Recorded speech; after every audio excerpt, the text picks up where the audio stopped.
Buenas tardes. Le damos mucha brillosa que hemos iniciado hace algunas semanas, titulada La próxima invasión islámica contra Israel.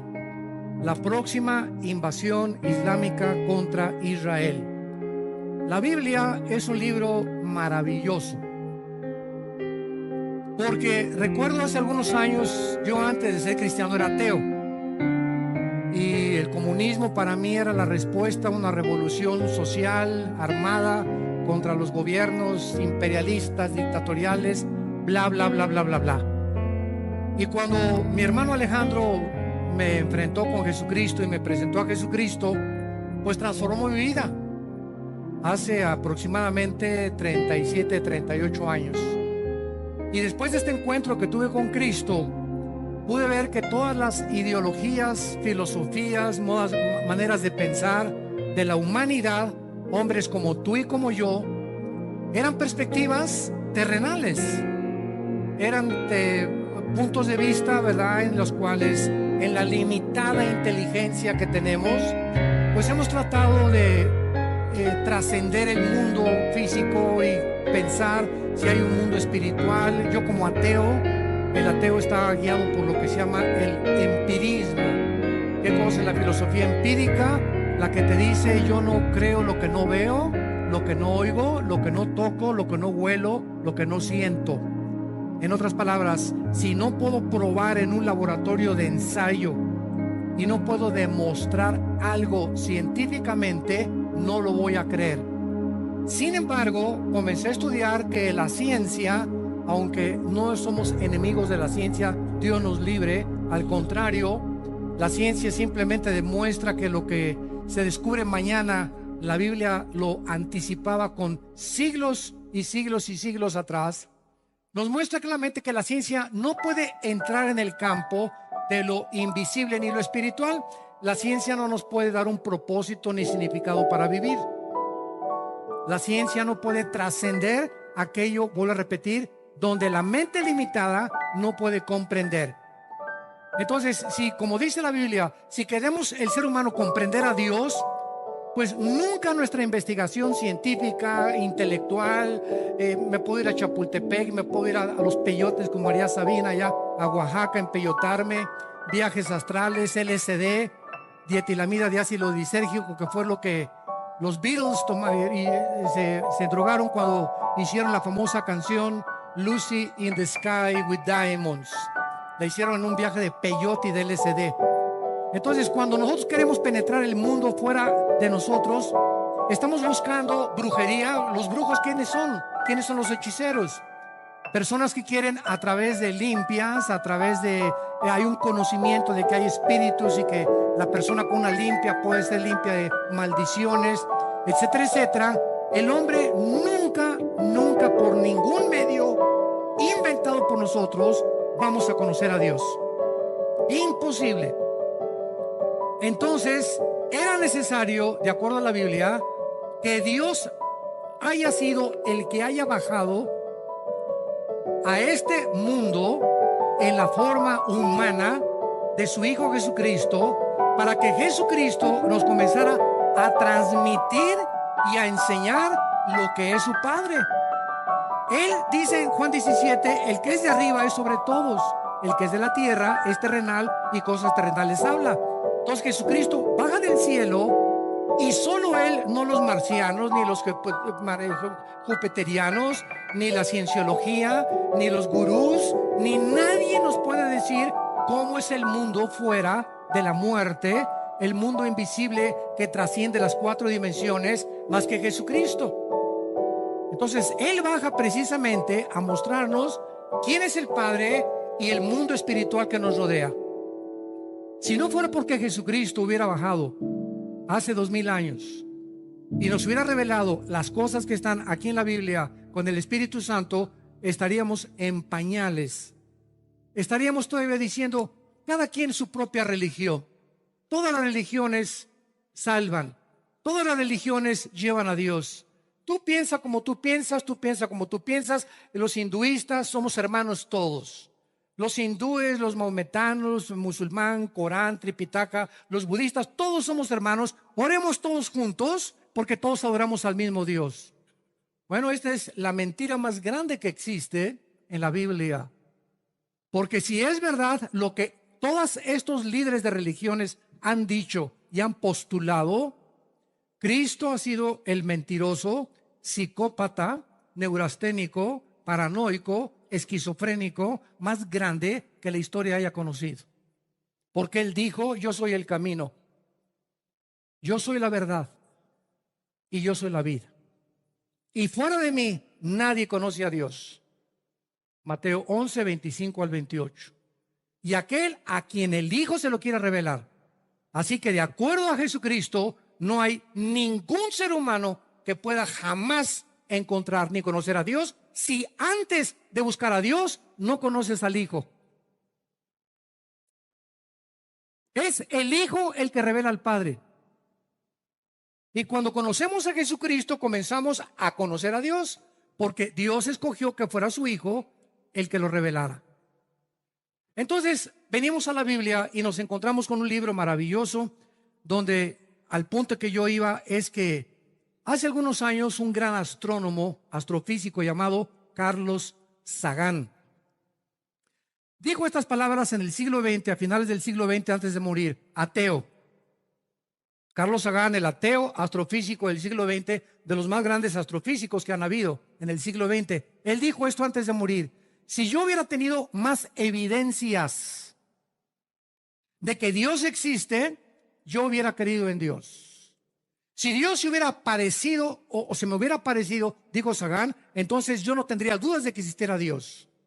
Bueno, si es así como él dice o él supuso que debería de ser, entonces la fe no existiría. Pero el Dios de la Biblia es un Dios que ha escogido esconderse físicamente de nosotros para revelarse espiritualmente, y espiritualmente, sin verlo, creer en Él a través de las evidencias de la Biblia. ¿Me siguieron? Entonces, cuando una persona como Carlos Sagan dice: es que yo necesito evidencias físicas, ver algo, como hay mucha gente, pues si yo veo a un paralítico levantarse de la silla de ruedas y que tuvo 15 años, voy a creer en Dios. ¿No es cierto? No es cierto, no es cierto. La pregunta es: ¿en cuál Dios? Los hindúes tienen millones de dioses. El diablo no es ateo, me ganaba. Entonces, qué importante es que podamos entender todas estas cuestiones lógicas de razonamiento para que podamos comprender por qué la Biblia es suficiente para que cualquier ser humano pueda llegar al conocimiento de Dios. Y por eso la Biblia desafía al ser humano diciéndonos: me buscarás, me encontrarás, porque me buscarás con todo tu corazón. Y cuando mi hermano Alejandro me comenzó a hablar de Jesucristo, yo ya había estudiado el Tripitaka, los libros de los Bhajarivara Cita, el libro del Mormón, el libro del Corán, había leído los suras del Corán, etcétera, etcétera. Me quería ir allá a las Himalayas y ponerme todo pelón allá con los mayas y allá los hindúes allá, con todos los que buscan a través y se rapan, ¿verdad? Los Hare Krishna. Y es la búsqueda del ser humano, y queremos, y sobre todo los jóvenes, queremos ver dónde está la verdad. ¿Qué hay en la vida? Algo a lo cual valga la pena entregarle toda mi vida, mis propósitos, y dedicarme y apasionarme por eso. Y desgraciadamente, cuando los jóvenes no conocen a Cristo, se entregan en una búsqueda que los lleva a mentiras y los lleva a su propia destrucción. Como los Beatles, ¿verdad?, enseñaron en los 60, 70 que las drogas era el camino para conocer a Dios. Y John Lennon, antes de que lo asesinaran en Nueva York, el líder de los Beatles y el que lo fundó, dijo antes de morir: yo soy más grande que Jesucristo. A las 2 semanas lo mataron y no ha resucitado. Cuando entendemos esto, venimos a la Biblia y encontramos que las evidencias científicas, como en los que fueron al desayuno ayer, el mensaje se llamó Jesucristo, hombre y Dios, y al comenzar el mensaje le dije a la gente: a mí me hubiera gustado ponerle al mensaje ayer la encarnación y la genética, porque ayer demostré científicamente, escucha lo que te voy a decir, no empíricamente. Ayer demostramos en el desayuno genéticamente y científicamente por qué Cristo tenía que nacer de una virgen. Y por qué hasta el siglo XX, desde hace 2000 años que se profetizó que una virgen pariría al Hijo de Dios, y desde el Génesis 3500 años se profetizó que tenía que nacer de una mujer que no iba a conocer varón. ¿Por qué la Biblia hasta el siglo XX que se descubre la genética y las leyes de la herencia y los principios del ADN, que es la codificación que tenemos en cada una de las células, la información que Dios puso, hasta entonces entendimos, ahora entiendo por qué José no se pudo meter con María, porque el Hijo de Dios no podía nacer como naciste tú y como yo nací. Y ya lo vimos ayer genéticamente. Les recomiendo la conferencia, ¿verdad?, para que la estudien en su casa. Muy bien, estamos en Ezequiel capítulo 38 y 39, en esta serie maravillosa, la invasión islámica sobre Israel. La Biblia tiene evidencias históricas. La historia demuestra que Dios existe. ¿Cómo demuestra la historia que Dios existe? A través de lo que se escribió hace siglos y se está cumpliendo, se ha cumplido y se cumplirá al pie de la letra, tal como la Biblia lo anunció hace más de 3.500, 4.000 años. La Biblia tiene evidencias científicas, genéticas, arqueológicas, antropológicas, sociológicas, químicas, físicas, biológicas y de la disciplina académica que tú me quieras mencionar. Así que no faltan evidencias. El problema con el ser humano, como decía Carlos Sagan, no fue un hombre honesto intelectualmente. A él no le faltaron evidencias. Antes que Carlos Sagan, hubo otro ateo famoso llamado en los 50, Bertrand Russell. Y este hombre escribió, recuerdo que mi padre, nuestro padre, una vez mi papá, venimos nosotros de una iglesia, de una familia muy religiosa, no cristiana desde luego, y mi papá pues le gustaba siempre, ¿verdad?, comer con curitas y todo, y era amigo de ellos. Muy sincero, religioso mi papá a su manera. Nunca, jamás tuvimos una Biblia ni leímos la Biblia. Nunca.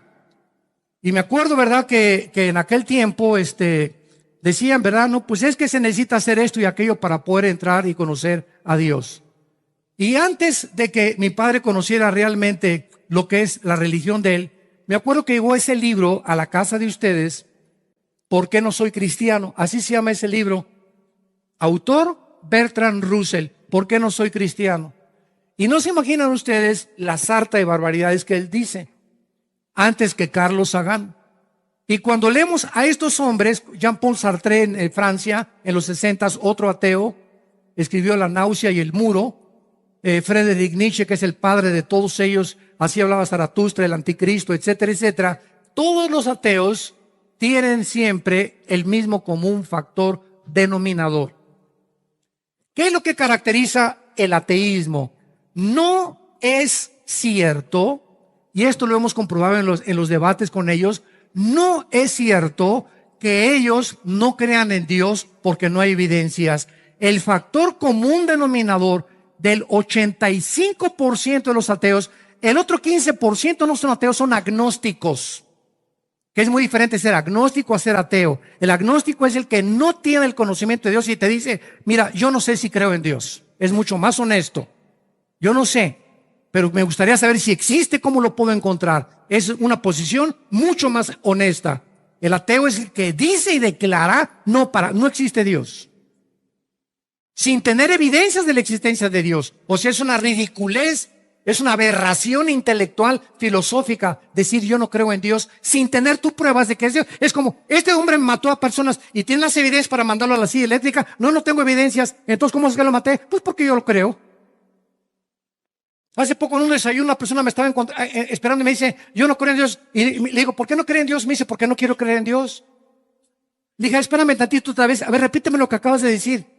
¿Por qué no crees en Dios? Porque no quiero creer en Dios. ¿Y por qué no quieres creer en Dios? Porque no creo. Yo me quedé así, le dije a mi esposa, no es posible. No es posible tanta estupidez. ¡Qué increíble mentalidad!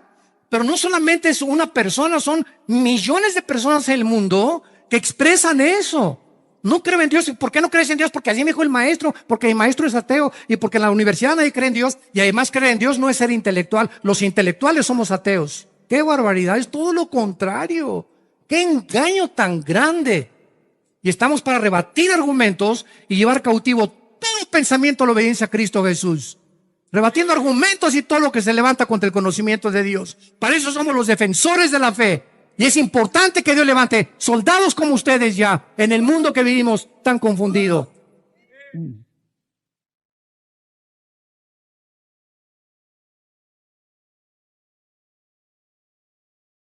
El factor común denominador que caracteriza al ateísmo, no son falta de evidencias, es la inmoralidad.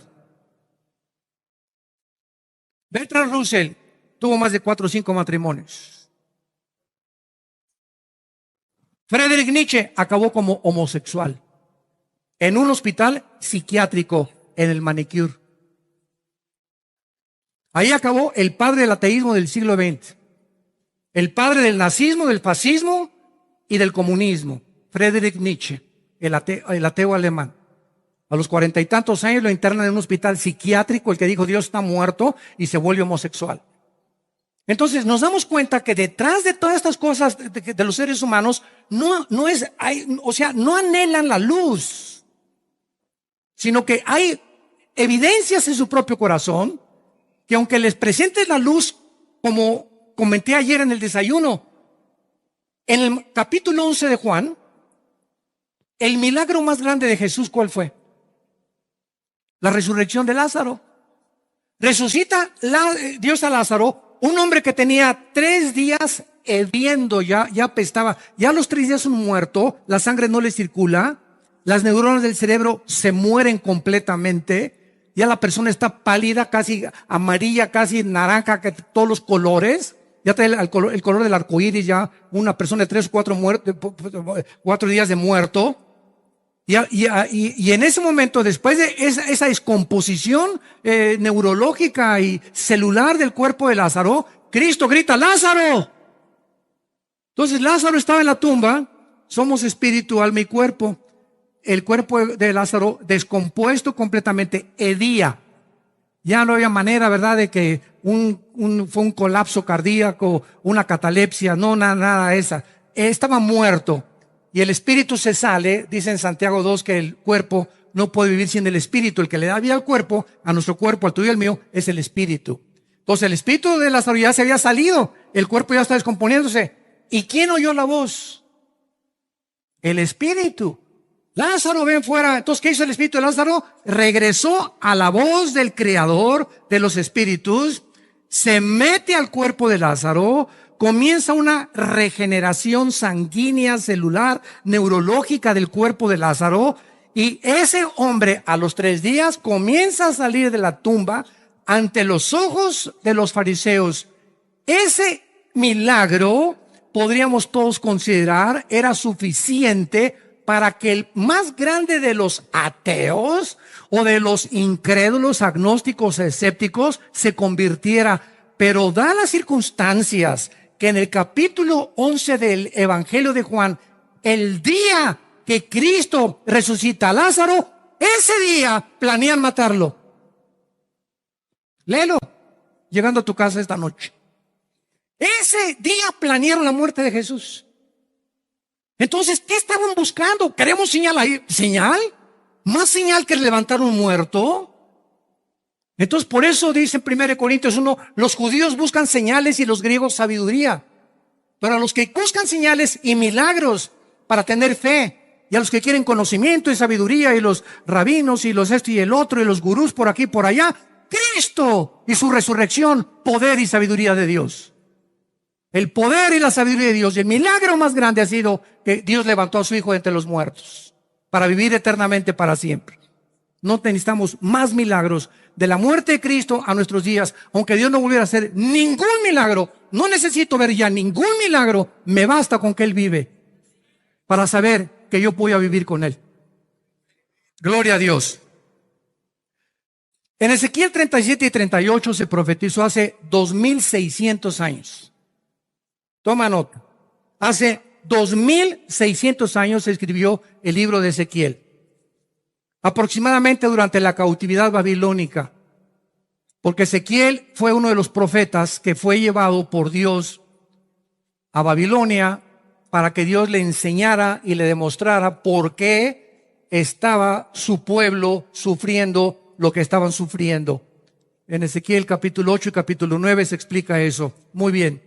Ezequiel recibe una visión donde se profetiza aquí en el capítulo 38 y 39, que es la base de esta serie que hemos estado compartiendo con ustedes. Se profetiza las naciones que se encuentran precisamente en el siglo XXI aliadas y que van a planear la invasión en contra de Israel. No sé si la semana que entra, el mes que entra, pero es la próxima guerra futura. Esta no es la tercera guerra mundial, aunque va a formar parte tal vez del final del Armagedón.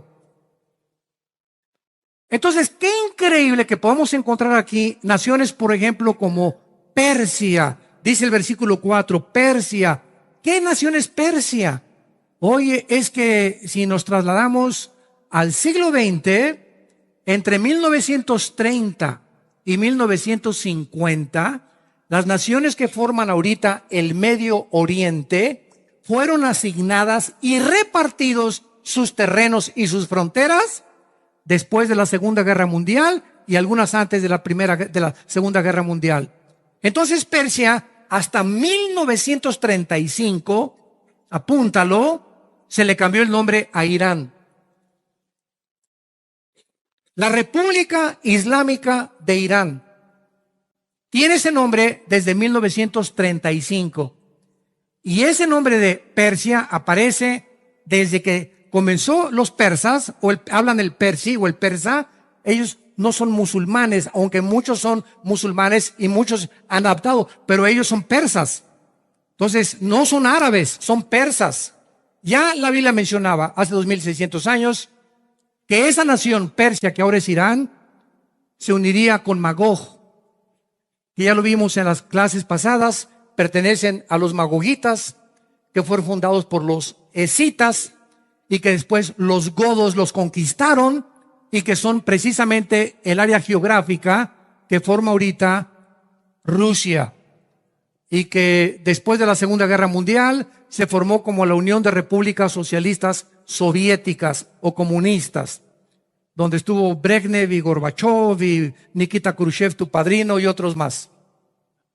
Bueno, dice la Biblia que Cus y Fut van a venir con esta invasión, y esto es un repaso breve. Si quieres tú saber los nombres de las naciones, ahorita somos aproximadamente, de acuerdo al almanaque del último almanaque mundial, somos casi 200 naciones ya en el mundo. Por ejemplo, Yugoslavia desapareció. Se formaron ya, ¿verdad?, otras dos naciones ahí cerca, los croatas y otras naciones ahí, etcétera, etcétera. Y bueno, están desapareciendo naciones que eran naciones que ya no están en el mapa y apareciendo nuevas naciones. Entonces, si quieres tú saber cuál es el origen de las naciones, consulta Génesis capítulo 10. ¿Por qué? Porque la Biblia dice que todas las naciones y todos los seres humanos descendemos de 3 hombres después del diluvio. Después del diluvio, Dios acabó con toda la corrupción que se extendió por el mundo entero. Una corrupción genética. El ADN del ser humano había sido infiltrado, alterado por poderes ocultos de entidades espirituales. Dios tuvo que barrer con todo. Y después del diluvio, Noé tuvo 3 hijos. Bueno, ya los tenía desde el arca: Sem, Cam y Jafet. Todos los europeos o los anglosajones descienden de Jafet. Me encanta cuando veo a muchos de ustedes apuntando y tomando notas y otros están así. ¿Será? Cómo me encanta ver estudiantes de la Biblia y cristianos, ¿verdad?, que apuntan y toman notas y todo, y siempre tienen esa hambre de tener conocimiento y checar que lo que se dice está siendo verdad. De de Jafet viene toda Europa, los anglosajones de Jafet. Sem viene los semitas, que es el Medio Oriente y los asiáticos. Y de Cam, el continente africano. Entonces, de estos tres hombres se pobló la tierra entera. Y cuando tú quieres saber de qué nación pertenece a qué, vas a Génesis 10, y en Génesis 10 encontramos las 70 naciones descendientes de los tres hijos de Noé. Y dice, y los hijos de Cam fueron ta, ta, ta, ta, ta, ta, y los hijos de Jafet, ta, ta, ta, ta, ta, ta, y los hijos de Sem, ta, ta, ta, ta, ta, ta, ta. Y ahí vas encontrando, y luego te metes al Wikipedia, y te metes al Google, y comienzas a investigar los descendientes, etcétera, etcétera, y los puedes ir ubicando geográficamente. Eso es asombroso. Entonces, Cus y Fut eran descendientes de Cam, dice Génesis 10, versículo 6, que son los continentes africanos, o sea, son Sudán, Etiopía y Libia. Lo dice Gomer y todas sus tropas y la casa de Togarma. Gomer y Togarma pertenecen a Turquía. Entonces aquí tenemos esta profecía. Está por llevarse a cabo una guerra en el mundo ahorita contra Israel, donde se van a unir Rusia. Rusia fue dividida en 15 repúblicas después de que cayó el muro de Berlín en 1989, cuando se acabó el comunismo. Cuando Gorbachev dijo, ¿verdad? Hemos fracasado ante el mundo porque nos aislamos del capitalismo y sacamos a Dios de la Unión de Repúblicas Socialistas Soviéticas. Ahora Putin, el que es actual líder de Rusia, pues ha comenzado otra vez, ¿verdad?, a tratar de levantar de los muertos a la antigua República Socialistas Soviéticas, y por eso atravesó Ucrania y quiere Crimea, y está ahorita en tratos con Siria por la matazón que ahorita le explico lo que pasó en Alepo hace algunos días, que ahorita ocupa todos los encabezados de los noticieros y de los periódicos internacionales. Entonces ahorita Putin quiere sacar de las cenizas y resurgir a Rusia, y al mismo tiempo que Putin está tratando de reconquistar y de las repúblicas en las que se dividió la Unión de Repúblicas Socialistas Soviéticas, volver a unirlas otra vez bajo el liderazgo de él. Al mismo tiempo, los musulmanes, que en 1923 acabaron los ingleses con el Imperio Otomano Turco, los musulmanes quieren volver a resurgir el Imperio Otomano Turco, que tuvieron durante casi 480, casi 500 años, y volver a formar en el Medio Oriente un califato. Todo esto se los explico para aquellos que no han visto las conferencias anteriores, para que puedan entender Ezequiel 38 y 39. Entonces, cuando comenzamos a analizar todo el mapa geopolítico del mundo actualmente, nos damos cuenta la relevancia, santos de Dios, que lo que está pasando, lo que está haciendo ahorita Assad en Siria, el grupo de ISIS, lo que está haciendo Rusia, las maquinaciones de la Unión ahorita se unió precisamente Rusia, Irán y Turquía, ya están unidas en un pacto ahorita nuclear. Y por otro lado vemos la OTAN en Europa. Ahorita ya sale Obama, ¿verdad? Y entra otro hombre, ¿verdad? El que te bautizó, digo, ¿cómo se llama?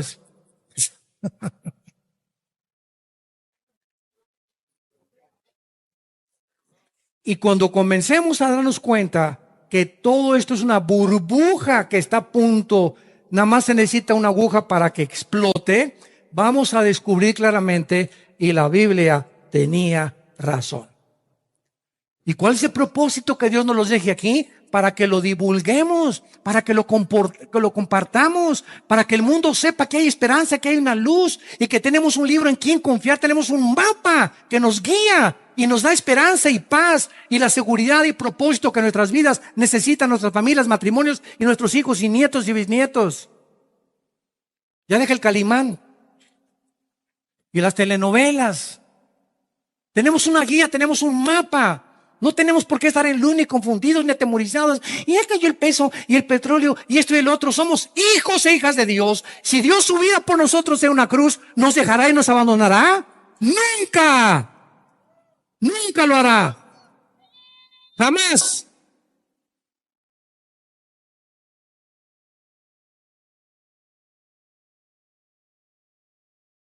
Rusia se acaba de unir con Irán, tal como lo propuso hace 2600 años con Persia. Rusia e Irán están ahorita así de compadres con Turquía y con China detrás. Nada más que China son muy inteligentes los chinos, muy inteligentes. Y ahorita, ¿verdad? Xi Jinping, el presidente de China, nada más está viendo, ¿verdad? Ahorita Corea del Norte, a ver, aplácate un traquito. Oye, estas islas que está ahorita China queriendo en el mar de China y en el mar del sur de la China, ya instalaron ahí bombarderos los chinos para que controlar Indonesia, Filipinas y toda esa región del continente asiático, y al mismo tiempo está dándole chance a Rusia e Irán que hagan sus cosas en el Medio Oriente. Ahorita China no tiene participación en el Medio Oriente, es el primer socio comercial de Estados Unidos.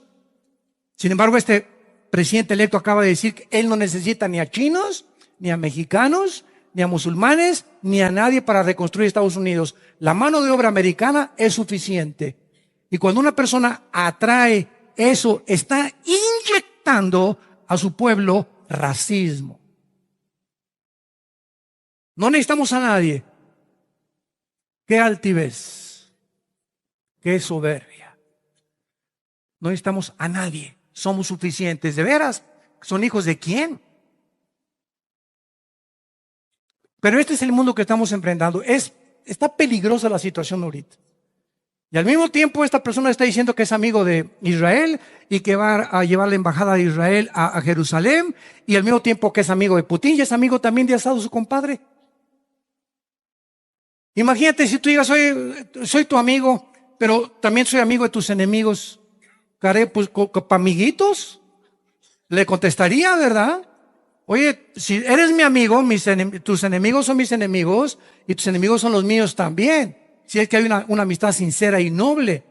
Entonces vemos que la confusión política que existe, donde los gobernantes están así tambuleándose por todos lados, porque es lo que la Biblia profetizó, que antes de que Cristo venga, los gobiernos se desmoronarían completamente, se derrumbarían, se aniquilarían y perderían la brújula total. Ya no es comunismo, ni monarquía, ni socialismo, ni democracia, ni fascismo, ni comunismo. Ya no saben qué tipo de sistema poder darle a un gobierno, de lo confundidos que se encuentran las naciones, tal como la Biblia lo profetizó. Entonces los musulmanes quieren establecer el califato. ¿Qué es el califato? La palabra califa significa el sucesor de Mahoma. Entonces los musulmanes están divididos en dos ramas: en los sunnis, que son los de ISIS. Todo el grupo terrorista genocida de ISIS son sunnis, y los chiitas, que son en Arabia Saudita e Irán. La mayor parte de los iraníes y Arabia Saudita son chiitas.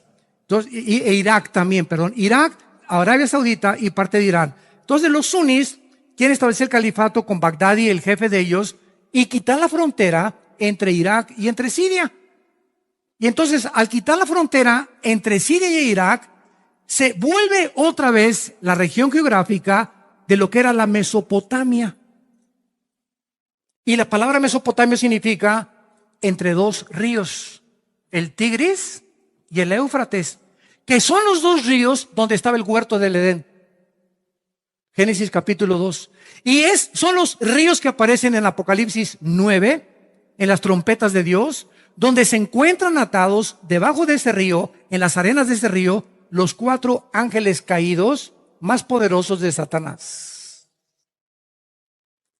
Y es precisamente en esa zona geográfica, damas y caballeros, santos de Dios, que la Biblia nos muestra donde se encuentra la maldad concentrada. Es ahí donde ahorita, en diciembre del 2016, es la olla hirviendo del mundo.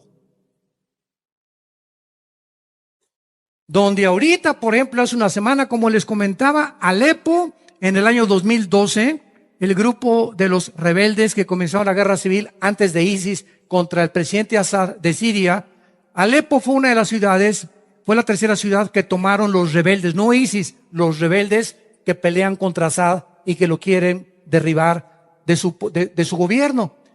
Pero entonces, Assad hace una semana aproximadamente, sus tropas del gobierno sirio entran a Alepo que es la ciudad que está ahorita en todos los medios de comunicación, y comienzan a matar a todos los rebeldes, pero en las guerras del Medio Oriente ya no hay uniformes.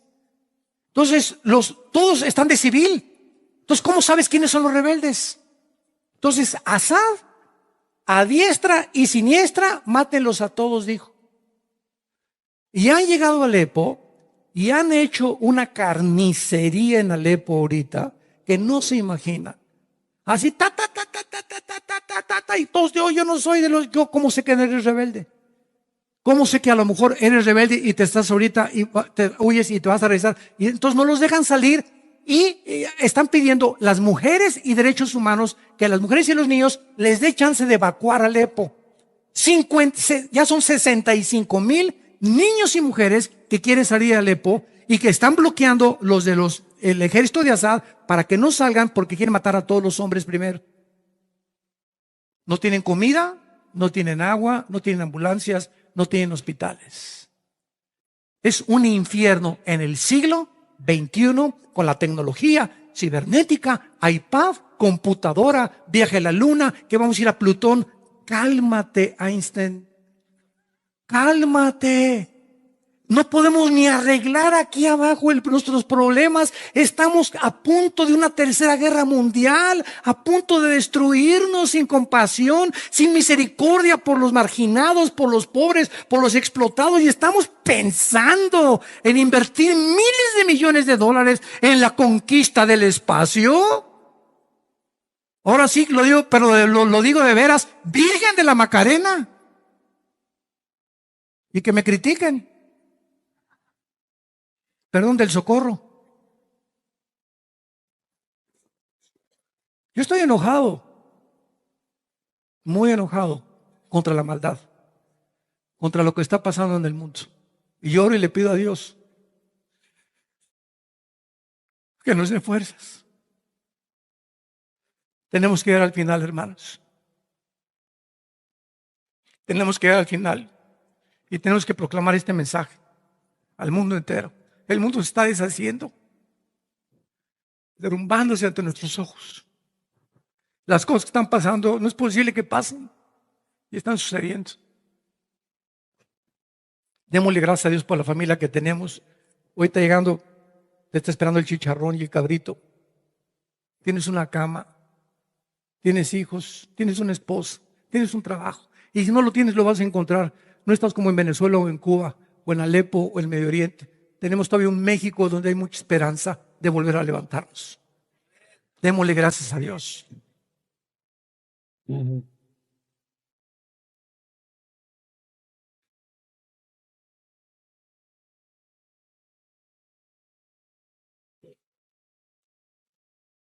Y por otro lado, los musulmanes quieren hacer eso. Y por otro lado, Rusia no puede abandonar a Assad, al presidente de Siria, porque Rusia tiene la base naval más importante del Medio Oriente en Siria.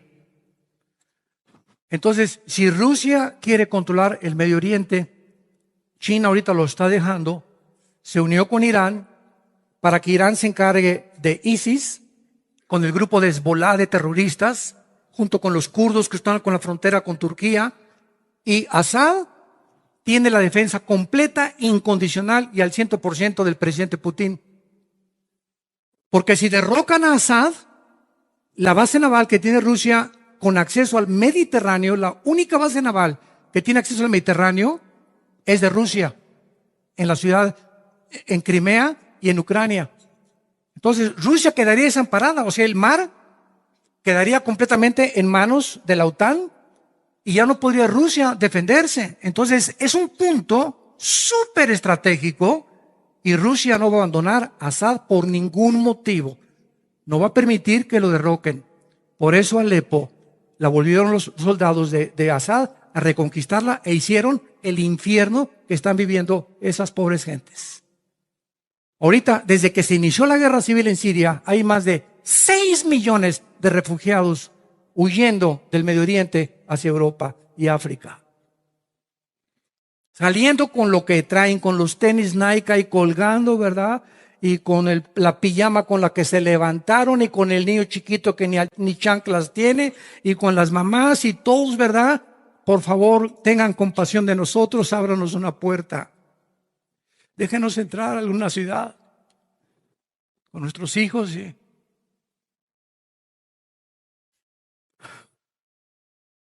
Qué mucho.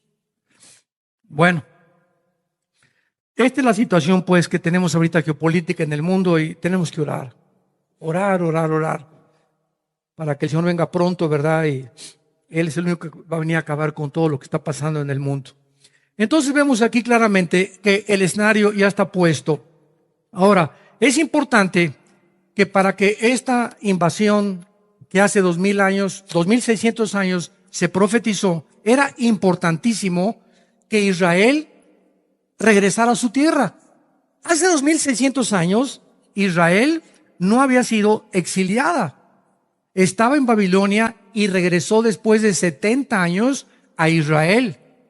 Y desde esa época hasta el año 70 después de Cristo, cuando en Mateo 24, 1 y 2, Cristo profetizó: ven este templo tan bonito, ven esta iglesia con mármoles de Italia y con las maravillas que hicieron con el templo ahí en Jerusalén. No quedará piedra sobre piedra, dijo Jesús.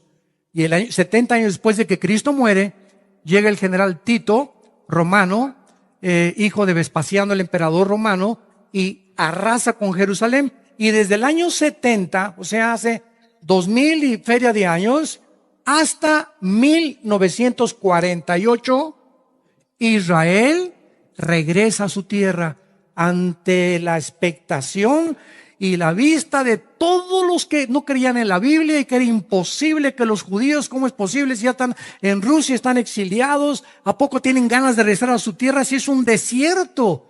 Pues regresaron el 14 de mayo de 1948, tal como la Biblia lo profetizó. Vayamos rápidamente al libro de Amós, ahí después de Ezequiel. Sigue Daniel, bríncate Daniel, no te vayas hasta el Apocalipsis. Oseas, Amós, capítulo 9. Vean esta profecía de hace 2500 años. Amós 9, 14 y 15. Y traeré del cautiverio a mi pueblo Israel, y edificarán las ciudades asoladas, y las habitarán. Número 2. Plantarán viñas y beberán el vino de ellas. Número 3. Harán huertos y comerán el fruto de ellos, pues los plantaré sobre su tierra, y nunca más, desde el 48 que los judíos regresaron a su tierra, y después de 5 guerras infernales, crueles y sanguinarias que han desatado contra ellos, Israel sigue de pie. Esta semana, ni más ni menos, Israel, para la noticia de muchos de ustedes, ha adquirido los aviones de combate número 1 del mundo, los F-35. Los Stealth F-35. Ya no es el F-16 ni el F-18, ahora es el F-35. Nadie tiene este avión más que Israel. Llegaron 2 aviones la semana pasada y están esperando 48 aviones más.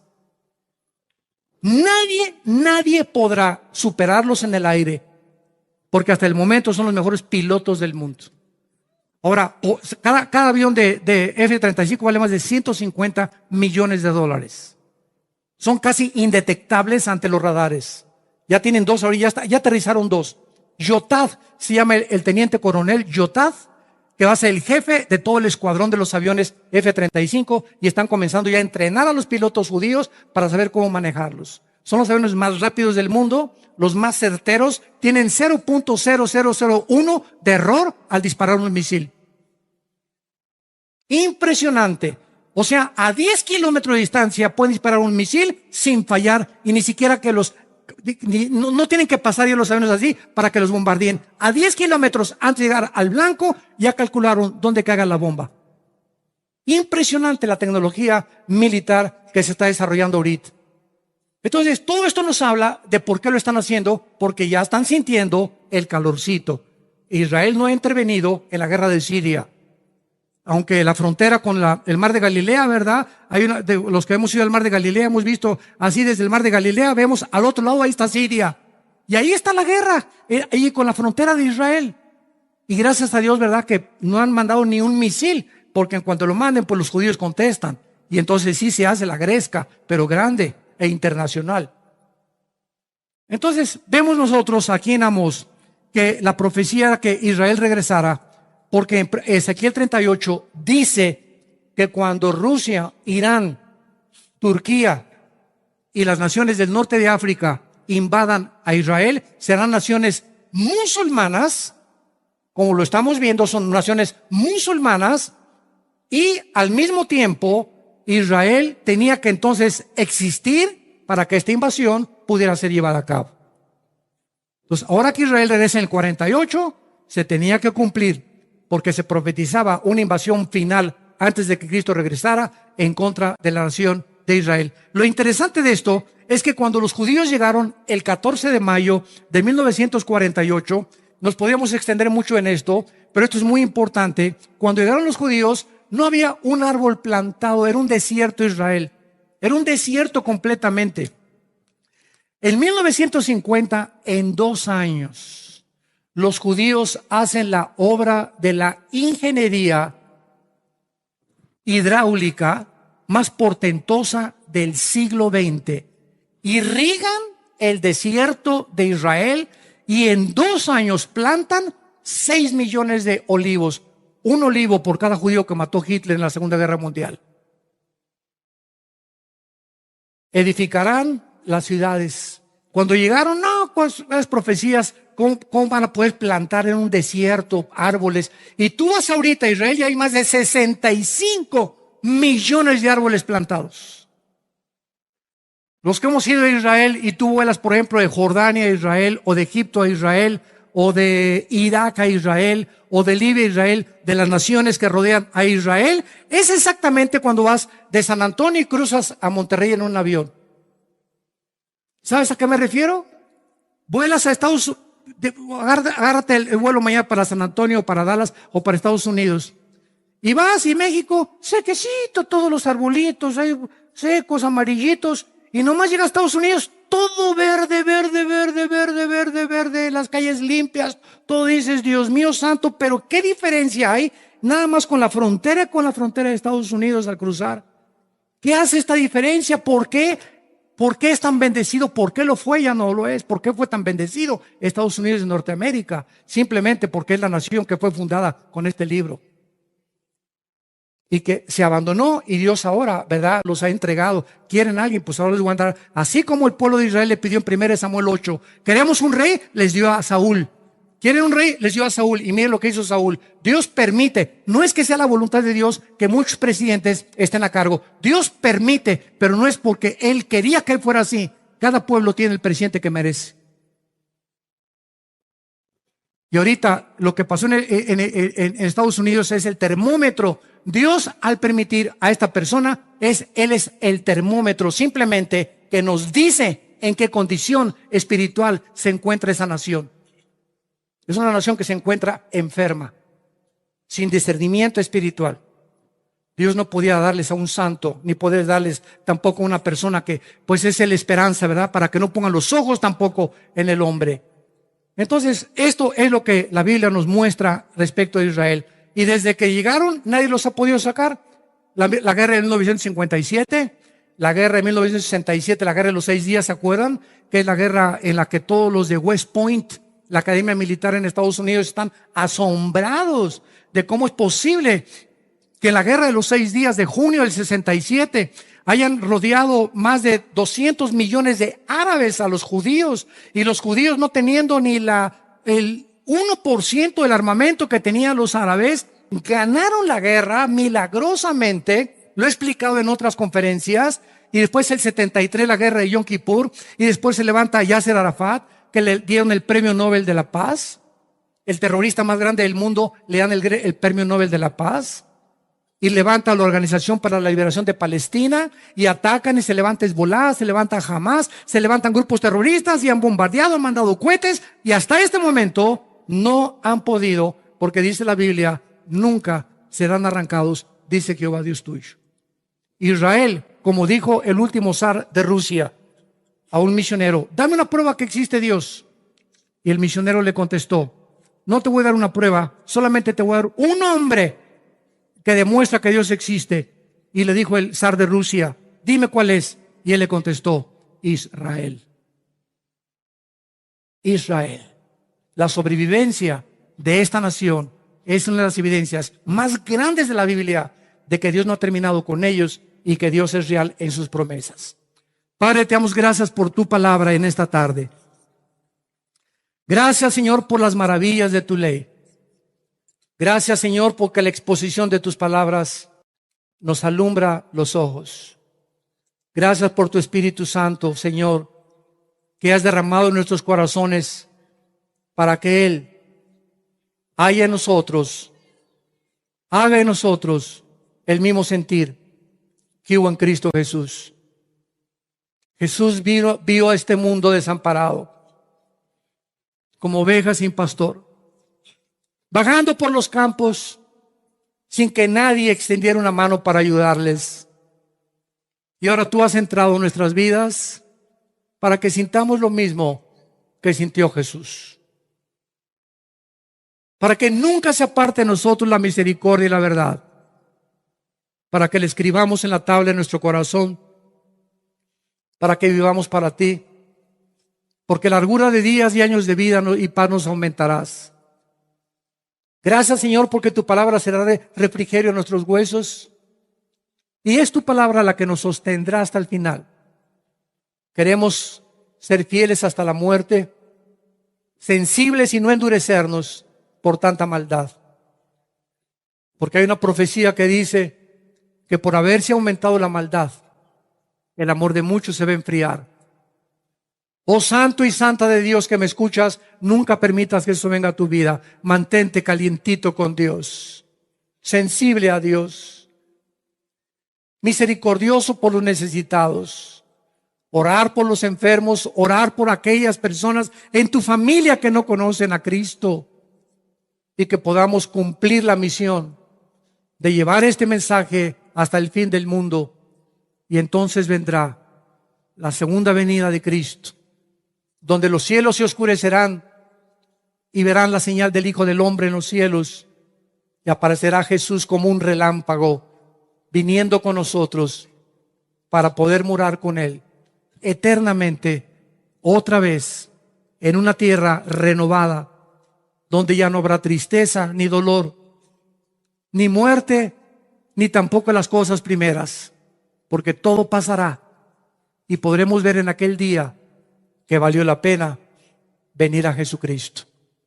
Yo te invito a ti que vengas a Jesús en este momento. Ustedes que nos ven por la televisión, ábrele ahorita tu corazón.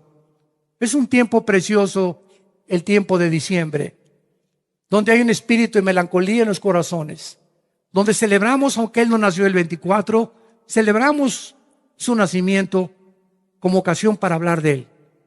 Ábrele tu corazón en este instante y dile estas palabras. Señor Jesús, pido perdón por mis pecados.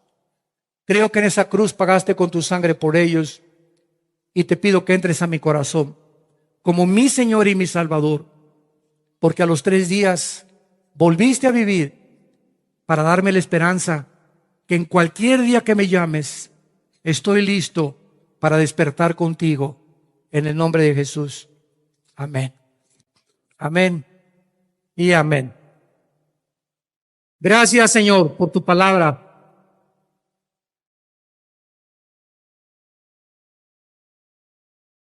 ¿Qué haríamos, santos de Dios, sin este libro? ¿Qué haríamos? ¿Qué haríamos? Imaginémonos, si no hubiera sido por el Señor, como dice la canción, ¿verdad? Mi alma se hubiera perdido, sería como un pájaro herido que se muere en el suelo. Así seríamos, tirados ahí. Yo me pongo a pensar qué hubiera sido si no hubiera conocido a Cristo. Yo creo que yo no estaría vivo.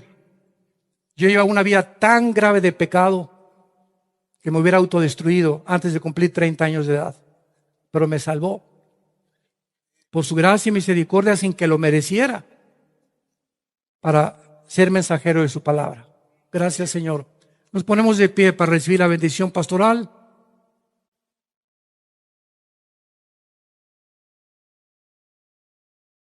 Que Dios bendiga tu vida. Que Dios bendiga tu matrimonio.